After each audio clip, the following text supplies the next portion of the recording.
سے شروع ہوا، 9 ارکان کے بعد پھر 7 ہو گئے، 5 ہو گئے، پھر 4، اور آج معلوم ہوا ہے کہ 4 میں سے بھی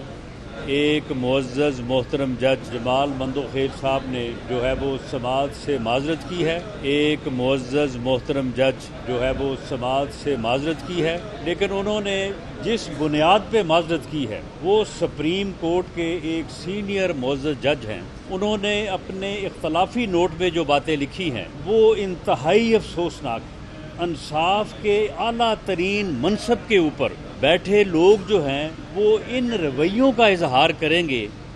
جو رویہ انہوں نے اس میں بیان کیا ہے کہ فیصلہ لکھتے وقت مجھ سے مشاورت نہیں کی گئی اور فیصلہ جو ہے وہ تحریر کر دیا گیا۔ یہ ایک قومی سانے سے کم یہ بات نہیں ہے۔ اس وقت سپریم کورٹ میں جو سماعت پنجاب اور کے پی کے اسمبلیوں کے الیکشن سے متعلق جس بینچ میں جاری ہے وہ بینچ پہلے 9 سے شروع ہوا، 9 ارکان کے بعد پھر 7 ہو گئے، 7 کے بعد پھر 5 ہو گئے، 5 کے بعد پھر 4، اور آج معلوم ہوا ہے کہ 4 میں سے بھی ایک معزز محترم جج جمال مندوخیل صاحب نے جو ہے وہ سماعت سے معذرت کی ہے، لیکن انہوں نے جس بنیاد پہ معذرت کی ہے وہ سپریم کورٹ کے ایک سینئر معزز جج ہیں۔ ان کی بات پہ ہم سب کو اعتبار ہے، اعتبار ہونا چاہیے، یقین ہے، یقین کرنا چاہیے۔ انہوں نے اپنے اختلافی نوٹ میں جو باتیں لکھی ہیں وہ انتہائی افسوسناک ہیں۔ افسوسناک اس حوالے سے نہیں کہ یہ انہوں نے اختلافی نوٹ دیا ہے، افسوسناک اس حوالے سے کہ اگر انصاف کے اعلیٰ ترین منصب کے اوپر بیٹھے لوگ جو ہیں وہ ان رویوں کا اظہار کریں گے جو رویہ انہوں نے اس میں بیان کیا ہے کہ فیصلہ لکھتے وقت مجھ سے مشاورت نہیں کی گئی، میری رائے ہی نہیں لی گئی اور فیصلہ جو ہے وہ تحریر کر دیا گیا۔ یہ انتہائی جو ہے وہ افسوسناک بات ہے۔ یہ ایک قومی سانے سے کم یہ بات نہیں ہے۔ یہ آج پوری قوم کو، اور میں سمجھتا ہوں کہ ہماری جو بارز ہیں، جو بارز کی منتخب لیڈرشپ ہے، یہ ان کے لیے سب سے پہلے یہ ایک المیہ ہے کہ یہ بات جو ہے وہ سامنے آئی ہے۔ دوسرا المیہ یہ ہے کہ قاضی فیض عیسیٰ کی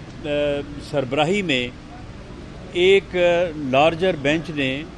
جو ہے وہ فیصلہ دیا، فل بینچ، لارجر بینچ نے، اور انہوں نے 100 موٹو کے متعلق ایک بڑا مفصل فیصلہ دیا۔ وہ ایک عدالت کا فیصلہ ہے، وہ سپریم کورٹ کے ایک معزز جج کا فیصلہ ہے۔ قانون کے ایک ادنا طالب علم کے طور پہ میں نے آج تک یہ بات نہیں سنی کہ سپریم کورٹ کے بینچ کے فیصلے کو سرکلر کے ذریعے سے جو ہے وہ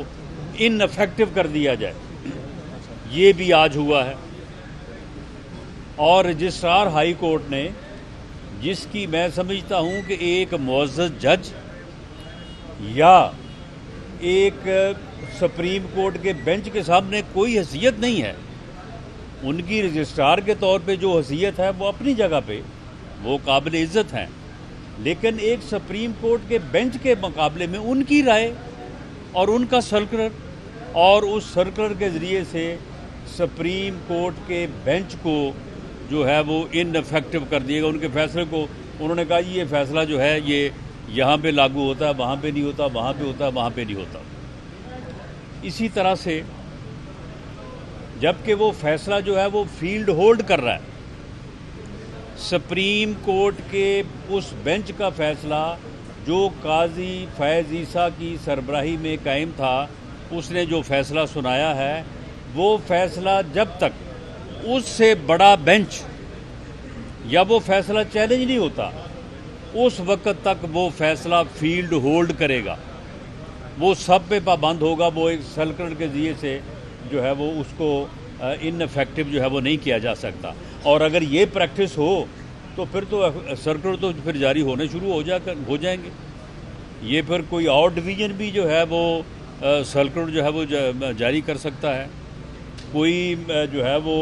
کسی منسٹری کا جو ہے وہ ڈویژن وہ بھی سرکلر جاری کر سکتا ہے۔ ہم بھی جو ہے وہ روز سرکلر جاری کرتے ہیں۔ یہ انتہائی افسوسناک اور ایک جو ہے وہ المیہ کی بات ہے۔ اسی طرح سے یہ بطور قانون کے ایک طالب علم کے میں نے یہ آج تک نہیں سنا کہ کوئی معزز جج کسی کاز کے اوپر ریکیوز کر جائے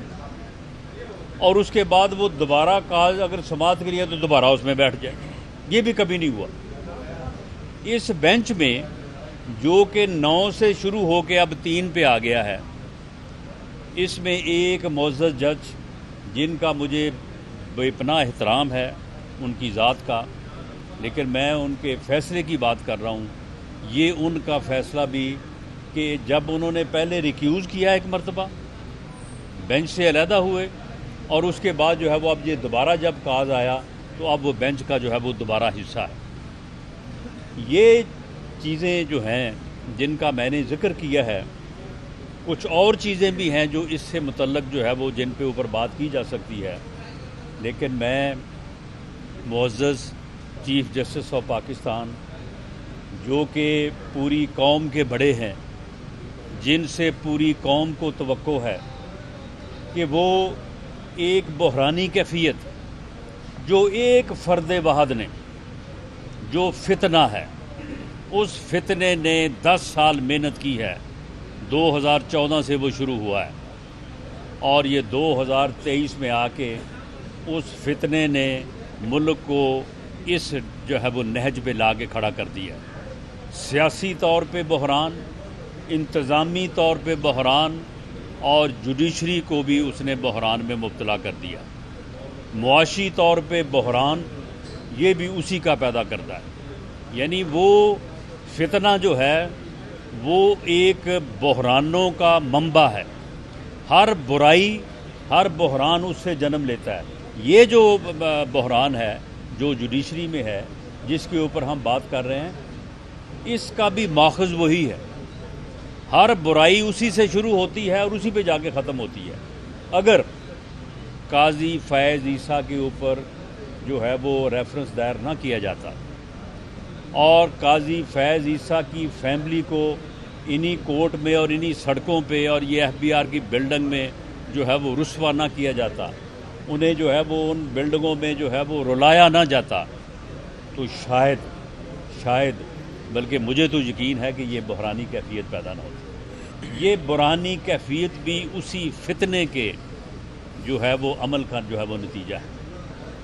اور یہ جو اسمبلیوں کا بحران، یہ بھی اس نے توڑی ہے۔ میں چیف جسٹس آف پاکستان سے یہ اپیل کروں گا کہ اب اس بات کا جائزہ لینا ضروری ہو گیا ہے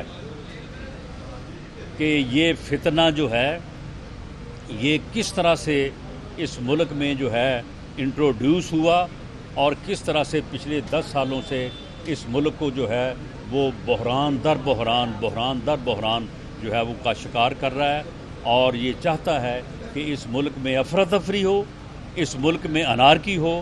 اور خدا نہ خواستہ ملک کا جو ہے وہ نقصان ہو۔ اس بات کا بھی جائزہ لیں کہ اس نے جو 10 سالوں میں کیا ہے، اس کے تمام اقدامات، اور خاص طور پہ یہ اسمبلیاں توڑنے کا اقدام جو ہے، اس کے پیچھے جو ہے وہ کون ہے۔ یہ اسمبلیاں آئینی طور پہ نہیں توڑی گئیں، یہ اسمبلیاں دونوں جو صوبوں کے وزراء اعلیٰ تھے انہوں نے نہیں توڑی۔ وہ ببانگ دہل کہتے رہے کہ ہم نہیں توڑنا چاہتے، MPs کہتے رہے ہم نہیں توڑنا چاہتے۔ یہ اس فتنے کی دھونس تھی، اس کا تکبر تھا اس کی ضد تھی، اس کا پروگرام تھا یا اس کا ایجنڈا تھا کہ اس نے جو ہے یہ اسمبلیاں توڑی، اس بات کا جائزہ لیا جانا چاہیے۔